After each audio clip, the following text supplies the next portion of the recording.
আনুপাতিক প্রতিনিধিত্ব বা পিআর পদ্ধতি ছাড়া নির্বাচন হলে দেশে পুনরায় ফ্যাসিবাদ জন্ম নেবে মন্তব্য করে বাংলাদেশ জামায়াতে ইসলামীর সেক্রেটারি জেনারেল মিয়া গোলাম পরোয়ার বলেছেন, পেশি শক্তির প্রভাব খাটিয়ে ক্ষমতা কুক্ষিগত করার দিন শেষ বাংলাদেশে। আজ বিকেলে 5 দফা দাবিতে দেশের সব মহানগরীতে সমাবেশ ও বিক্ষোভ কর্মসূচির অংশ হিসেবে রংপুরে তিনি একথা বলেন।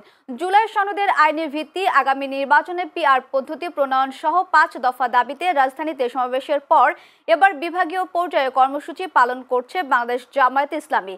এদিন 7 বিভাগীয় শহরে কর্মসূচির অংশ হিসেবে দুপুরে রংপুরের পাবলিক লাইব্রেরি মাঠে সমাবেশ করে মহানগরী জামায়াত। এদিকে বরিশাল মহানগরের নেতৃত্ব দেন দলটির নায়েবে আমির অধ্যাপক মুজিবুর রহমান।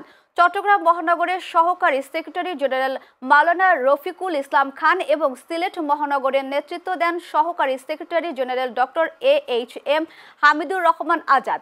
এ সময় পিআর পদ্ধতিতে নির্বাচনের প্রশ্নে গণভোটের আহ্বান জানায় জামায়াত ইসলামী। এদেশের অধিকাংশ জনগণ পিআর চায় কিনা আপনি গণভোটে পিআরের পক্ষে মতামত গ্রহণ করুন।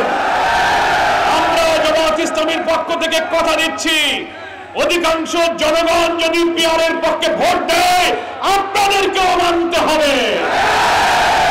আর যদি অধিকাংশ জনগণ পিআর পদ্ধতিকে না বলে আমরা জামায়াত ইসলামী তা মেনে নেব।